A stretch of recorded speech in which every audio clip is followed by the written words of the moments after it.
There was a guy I used to go to school with, actually my entire school years, starting in kindergarten, and he was always in my class until I graduated. And we were never really that close, but we were acquaintances. We'll call him Mike. We'll call him Mike. And when I was about 7 years out of high school, I remember hearing that Mike had gone to prison. And I was like, what? Like, how the heck did he manage to go to prison? Like, it just didn't seem like the guy that 5 years out of high school would pull something like that off, right? And so I dug into what happened, and as it turned out, he had a bit of a temper, I guess, and he had 2 kids. He was married, and the kids were fighting, or so the story goes. I never talked to him about it, but so the story goes in the police reports and things like that. He had 2 kids, and they were disagreeing, and he lost his cool, and he ended up sitting them down on the floor and duct taping them together, like around their chests. He just duct taped them together for a while, sitting back to back, and a few hours later, he had left them like that for a couple of hours, maybe 2 hours or so, and his wife came home and freaked out, saw it, freaked out, called the cops, and he was arrested for felony child abuse. And he ended up spending 5 years in prison for duct taping his children together. Was that the right thing to do? Absolutely not. It's horrible. Like, I would never even think to do something like that. Did it deserve 5 years in prison? I'm not sure. Maybe, maybe not. Seems a little excessive, unless it was a regular thing. But he was arrested and spent 5 years in prison for felony child abuse. Remember when that existed, when there was a thing called that? Well, now I walk around society and I see it happening everywhere, constantly, all the time. Parents that are muzzling their small children and even babies, muzzling them. And every time I see it, I just get so angry. I don't care if you want to walk around like an idiot, hiding your face from the world. That's up to you. I really don't care. Children don't know any different. They don't know any better. And they're not allowed to make their own decisions. And you're slapping something on them that doesn't allow them to freely breathe and gather oxygen, which is a basic component of life. In any other time in history, doing that to your child would be felony child abuse. I guarantee it. You leave your house, walk around public with a muzzle on your kid's face, would have been felony child abuse, and you'd have been going to jail. Now it's a societal norm. And not only is it a societal norm, but they're talking about these mandates in schools for kids to wear masks. It's insanity. Something's going on today, because I didn't kind of jump online until about an hour ago. It's about 12:30 Central Time PM here. About an hour ago I jumped on, and the first thing I saw was the CDC posting right off the bat. First thing my eyes fell on was the CDC posting a picture of a classroom with a teacher and a bunch of children all muzzled up with some message that my brain doesn't process because it's just garble. All government communication to me anymore, it's like my brain can't absorb it anymore. God just kind of zapped something, and I look at the words of the way these institutions communicate, and I don't understand them anymore. It's just, they're so irrelevant.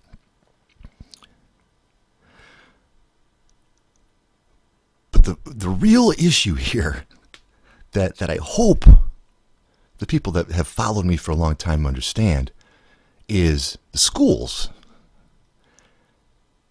are abusing children like never before. They've always abused children. The schools, as you know, as a lot of you know, have always been nothing but indoctrination camps of the government that we've shipped our children off to, and that we were shipped off to, and that our parents were shipped off to. And the schools have gotten progressively worse through the years. So I graduated high school in 95, and there was a lot of indoctrination that was starting to come through at that time. Through my school years, there was a lot of positive talk about communism, but it wasn't that blatant. It was more like we were taught, from a young age about communism was it's a really good concept. It's a really good idea. It's just never been done right yet. And that was kind of as far as they would go with it with my generation. They were just kind of laying the table for my children, for my children's generation, for our children's generation, to really push the pedal to the metal with this communist, totalitarian takeover, whatever they're doing now. And I said in a tweet yesterday, they're not after us. They're after our children. That's who they want. It's just that we're in the way. That's the generation that they've targeted to be the generation to make this transition into a living hell on earth.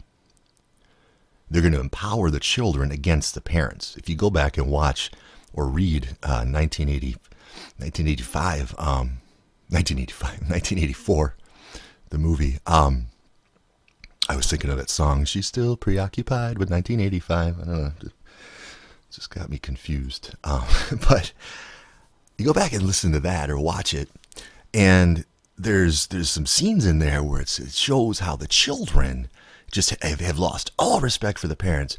And beyond just losing respect for the parents, they're actually bossing the parents around, and the parents are taking it. The parents are like just kind of backing down from the kids and just letting them be the raging, dictators that these little kids want to be, because they've become so indoctrinated by the government indoctrination camps, the schools. And that's the goal of what's happening in the world right now.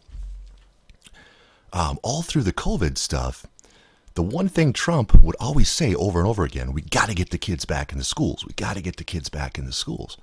Well, why was that? Why do we need them in the schools so bad? Nothing else was open. You can't open your business and things like that.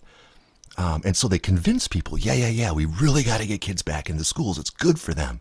They need it. Well, I contend the only good thing that kids need in school and that they get out of school anymore at all is social interaction. That's it. Everything else is garbage. Everything else is trying to poison our children's minds against us and against our values and against everything we believe in. That's where we're sending our kids. And on top of that, they're abusing them. Felony child abuse with these muzzles. I can't understand at this point anybody who sees any ounce of truth in the fact that this last year has been an entire lie, would even think for a second to send their children into these prisons. It's really what they are. I mean, look at them from the outside. I never realized really until the last year or so. I mean, I guess I kind of did, but how schools and all that, they all look like a bunch of prisons. In my area, they do at least. And that's what they are. They're prisons for the mind. They do nothing to benefit your children. Nothing at all. In fact, everything that they're going to learn when they go, you're going to have to help them unlearn everything at this point. When I was with my recent ex, she has a daughter who I think is now 20, or close to it. And so I got to, see bits and pieces of her going through high school and see report cards and see what classes she was taking and and I couldn't believe it. I wish I had one. Like the classes, there was nothing functional. There was nothing you can use in the real world. It was all propaganda. It was like Nazi studies, or and it was just the weirdest things. These classes she was in. I'm like, what happened to math? What happened to English? What happened to social studies? Like, what are you studying? This stuff is weird. It's crazy, And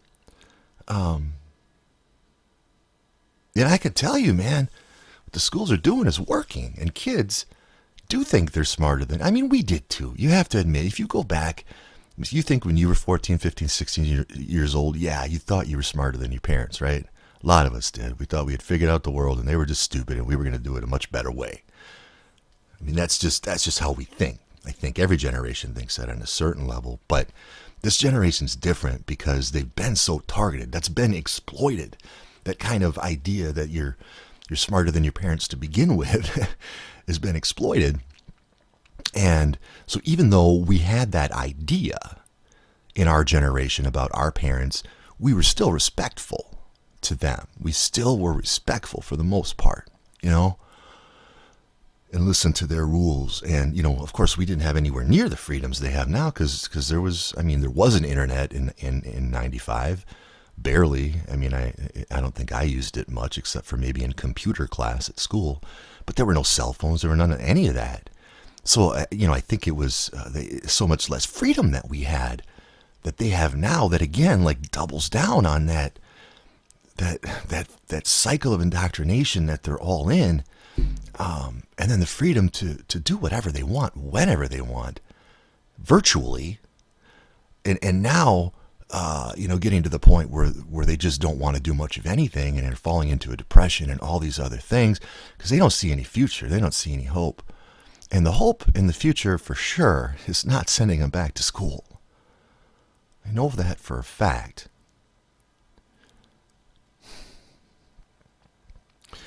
I know it's so easy to say, right? Because I'm not in your shoes. And I don't have to make the specific adjustments that you would have to make in order to get your kids out of these places. But the short-term comfort of sending them back or sending them at all or putting them through that, the short-term comfort or short-term convenience that's going to provide, I'm telling you, down the road is going to come back through how they're indoctrinated against everything that we believe. They're erasing history right now, and who knows if the history they told us is 100% true. I think the history they told us is truth mixed with lies, but they're even erasing that, and they're going to write a new history. We're in the middle of probably the biggest book burning of all time. Probably we are in the biggest book burning of all time with the internet purge and censorship. And I think of just all the information, just me, little old me, nothing me, had up on YouTube and Twitter and these other things. That's just gone forever now, And so the table is perfectly set in these schools to start a new history. And that new history is going to be the God of the state, period. That's what they're teaching. So if somebody can explain to me the logic behind sending your children to a place that's teaching them that the state is God and that you're the enemy, if you don't believe that, and then having to contend with that in your family's life or try to help them unlearn that garbage, there's nothing there that could ever convince me that would make sense to do. Just because you need to, I don't know, go to work or something. I don't know. Or you just are sick of being around your kids. Of course, I get it. I'm a parent. When my son was young, he was anybody will tell you, he was beyond just hyper. He was up and down the walls all the time. You couldn't contain him sometimes. I didn't know what to do with him half the time. It was this energy, I guess too much of me in him, too much of just energy. And he was really hard to contain. And he's really mellowed out as he's gotten older. But so I understand, it'll just make you want to rip your hair out and you just want to ship him off to wherever and let somebody else deal with it. And that's fine. If you need to do that, call somebody up. Call up your mom or your dad or your sister, your brother, or friend. Hey, can you watch my child for a while? I need a break. But the answer isn't shipping them to child prisons with muzzles. And another thing to remember is the symbolism of the muzzle. And people forget this. It's just so evil to put on a child. It's all evil. It represents slavery. It represents ownership. It represents sick sexuality, BDSM. You let your child go to a place where they've got to walk around like that, and not to mention just not be able to breathe and not be able to smile at their friends. Give me a break. It's not even a debate. If somebody can give me one good reason to send your children to public schools, or maybe even more, maybe even now to private schools. I'm sure there's some good private schools. I've never looked much into it, but if somebody can give me a good reason, I'll shut up about it. I just don't see it.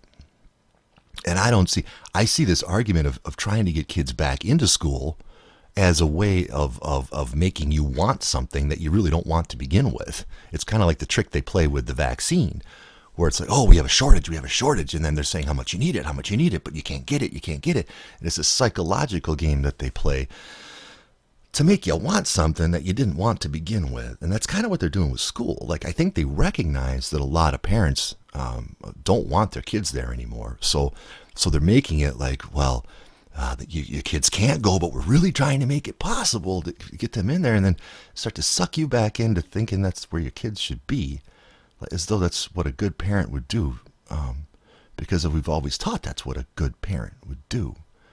But times have changed in this world, and I trust you've looked around and seen that. So I don't want to make this a really long video today. I just wanted to not only encourage, but just, I don't know the word, just get them out. I would encourage you to get them out as soon as possible, because I think at this point, going to the schools in the environment that these kids are going to be forced to go to school in is going to be far worse for them psychologically than and I know there's psychological damage happening because the kids are forced to be isolated from their friends and things like that. But I think sending them back in these conditions, man, way worse. That would I would feel like I'm sending my child to a prison, and I just couldn't do that. And I just want to encourage you too, just if you haven't, like, just talk to your kid today or yesterday or whatever, and really like how they're doing. And I'm sure you have. I know, like, the people that listen to me, I'm sure, are amazing parents, probably way better than I ever was. But God is just kind of telling me that, like, just kind of touch base. You know, I hate that term, but kind of touch base and how you doing. Because I think about when I was 15. It's kind of when my whole life started, right? When I was 15. And that's when I met my first girlfriend, and I fell in love for the first time. Like, I really fell in love. And her and I, spent, 2-3, well, she was a year ahead of me. So two of my high school years in high school, I spent doing nothing but being with her, really. I was never a partier. I was lame. I was lame in high school. I didn't party. I didn't drink. I didn't smoke pot, I smoked cigarettes. That's all I did, and hid it from everybody because I had to hide it from my parents. I had to hide it from my girlfriend. So it was like a whole project hiding my smoking. But that's when my life started at 15. And nothing can ever replace those memories. Your first love, the first woman, or girl at that time, but that I had ever been with. And, those were wonderful times. And I think about these kids now at that age, and how much you want that at that age. A lot of kids, man. When I was 15, my hormones were raging, and it was just girls all the time. It's all I thought about, like most guys. And I know kids are going through that, and they're sitting there alone, and it's just got to be horrible. So I think maybe we should start thinking about creative ways to get our kids really out there together outside of a quote-unquote school or learning environment, and just let them be kids, whether they're in high school, whether they're in elementary school, whatever. So get them together. Screw all these rules. We don't need anybody we're big boys and girls, we're all big boys and girls around here, and we don't need anybody to tell us what we can and cannot do, when or how. We just do it. So start getting, your kids together more. If you're not, try to and stop obeying these rules. And I think there's a lot we can do for the kids. And getting them out of school is that first step. It's the first most important step. And then we could start maybe looking at things from there. Sports. Maybe looking at sports a different way. Because kids love sports. But it doesn't have to be sanctioned by a school system. Whoever said that? Whoever said you can't just do it on your own and get a little league together, a little basketball league together, or baseball league, and just have, you don't need anybody in charge of anything but yourself and your friends that want to do this with you. So I don't know, I'm just putting ideas out there.